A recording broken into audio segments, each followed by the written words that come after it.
Finally আমরা চলে আসলাম বড় ঠাকুরের যে মন্দিরটা ছিল সেই মন্দিরে পুজো দিতে চলে এসেছি।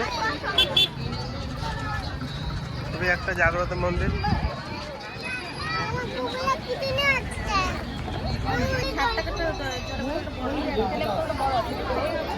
নিয়ে নাও এখানে, হ্যাঁ নিয়ে নাও। এখানে সে পুজো করার জন্য ডালা পাওয়া যায়।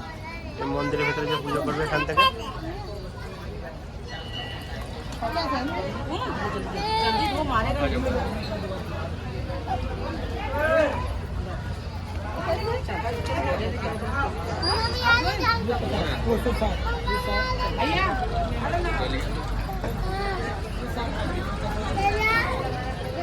কত সুন্দর করে সাজানো আছে দেখো বন্ধুরা। না মা পোকা নেই মন্দিরে।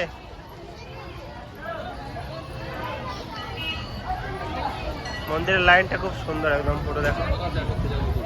এটা হচ্ছে আমাদের যাওয়ার লাইন। ডালা কমপ্লিট, সব কমপ্লিট।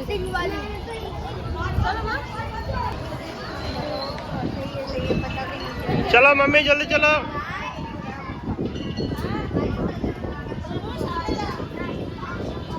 পাপার সাথে দাঁড়াও। তো আমরা এই যে চলে এসেছি পুজো দিতে, আর ডালা কেনাও হয়ে গেছে। এখন আমরা যাব সামনের দিকে। এখানে অনেক ধরনেরই ঠাকুর আছে, তো সবটাই তোমাদের সঙ্গে শেয়ার করব। চলো দেখতে থাকো, কন্টিনিউ।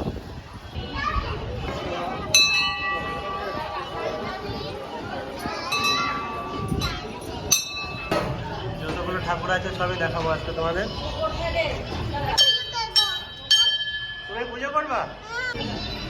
এখানে যে যা মানত করে থাকে সেই মানত উপলক্ষে পুজো করার পরে সুতো আর কালো কাপড় আছে, এগুলো বেঁধে দেয় এরা মন্দিরে সবাই যারা পুজো করতে আসে দূর দূর থেকে।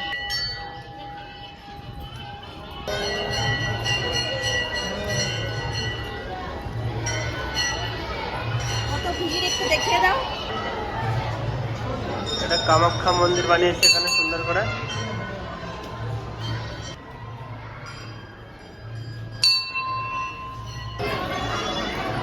আমি গত 10 বছর ধরে এই মন্দিরে পুজো করতে আসি কম বেশি, কিন্তু আমার লাইফে প্রথম দেখা এখানে এত ভিড় লেগেছে দেখো বন্ধুরা।